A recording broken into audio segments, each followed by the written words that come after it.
superstar Mads Mikkelsen has wowed the world as bad guy Le Chiffre in Bond movie Casino Royale, or as TV's Hannibal Lecter. And while he'll soon be in the blockbuster Star Wars spin-off Rogue One, he's also an art house favorite, winning the Best Actor award here in Cannes 4 years ago. This year, he's back as a member of the festival's prestigious jury. I got a chance to meet up with the actor who's been voted Denmark's sexiest man alive.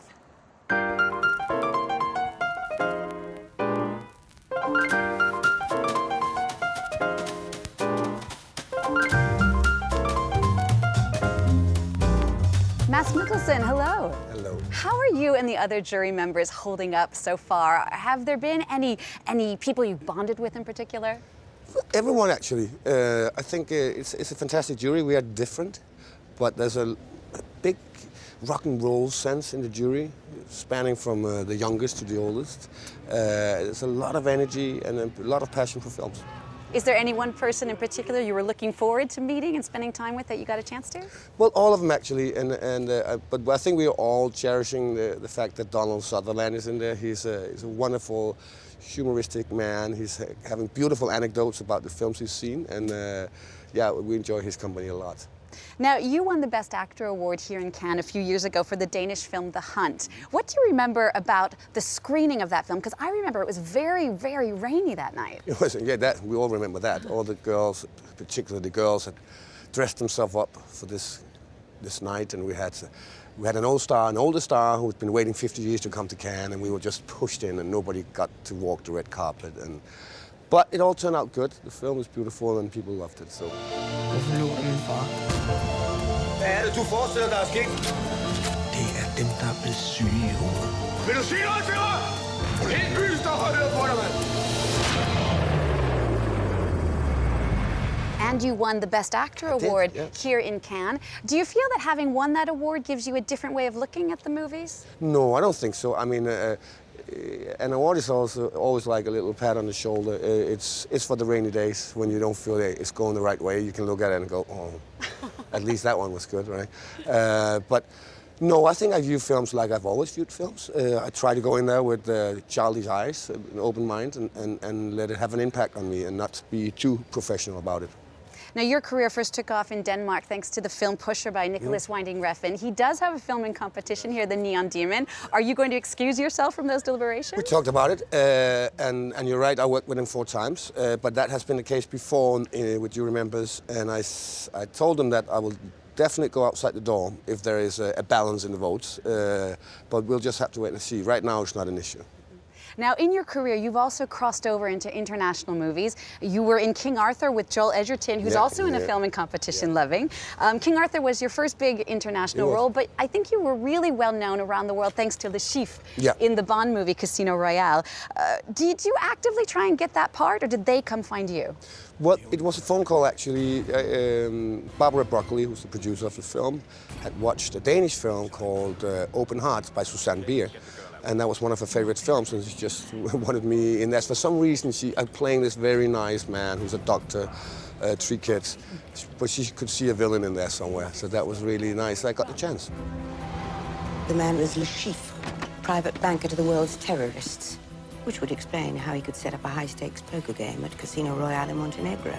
Now, I read that one of your favorite movies is Taxi Driver. Robert De Niro was honored here in Cannes. Did your jury status help you get in with him and get to sit next to him at dinner or anything?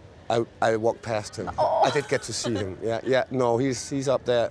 If he's not the one, and that is my favorite film because it was one of the first artistic films I've ever seen, I guess, when I was younger, and it just blew my mind that you can follow a character that we like and then we dislike and we like and dislike. It made me think a lot, and I thought that was a fantastic thing for a film to achieve. Now, your family's here with you in Cannes as well. What do your 2 kids think about you as an actor, movie star dad? Well, obviously back home they don't really feel that. Down here they can feel it in a different way. But I'm still the dad. I think they take it very easy.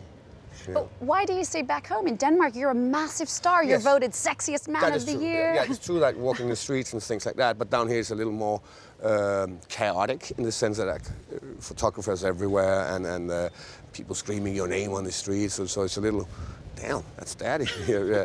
But I think they grew up with it. They're pretty cool about everything. Yeah. You also have two big tentpole films coming out this summer, Doctor Strange and the Star Wars spin-off of Rogue One. Now, it's sneaked out that you are the father of the main character. Yeah, that's a slip of the tongue there. I know, tell me about it. That wasn't supposed to come out. What happened? I'm not sure what I'm supposed to say and what I'm allowed to. I think we will get some guidelines once we start doing the press on it. So for now, I would just say I'm in the film.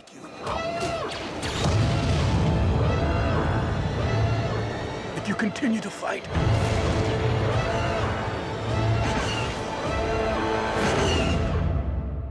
what will you become?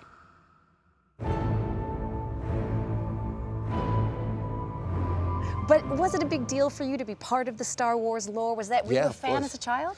You know, I grew up with the Bruce Lee thingy, and then other people grew up with the Star Wars genre. But I've watched them all back to back, as I did with the James Bond when I did that film, but I've never watched the Bond film either. And it's a whole universe that opens up for me that I think is fantastic.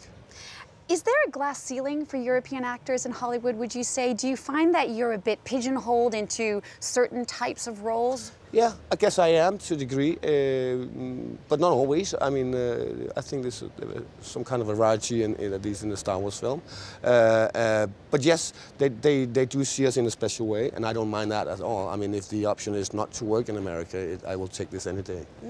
Was there a precise moment when you felt that, hey, I'm not just a big star in Denmark, I am a big star around the world, perhaps a fan encounter in some remote place? You get a hunch when you get fan mail from China or from Finland, or all of a sudden a certain film or show has been traveling. But yes, and walking the streets in various cities, all of a sudden there are people who watched not only the big things, but some of the smaller Danish things. And then you go, that's interesting, because if the bigger things can make people watch the Danish products as well, then we achieve something more. Mads Mikkelsen, just to wrap up, how do you see these remaining days of the Cannes Film Festival playing out? What are you going to be doing? I'm going to watch films, and I'm very excited. We're full of energy every morning, and they're long days, but it's just a real big honor and a big responsibility to be here. So watching films, Saturday we will decide. That's going to be a tough one, but watching film is the first goal. Mads Mikkelsen, thank you so much. Okay, welcome.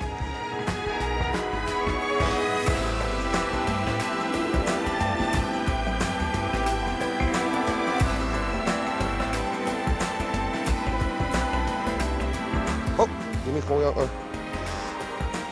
We'll get some exciting information if I kept that on.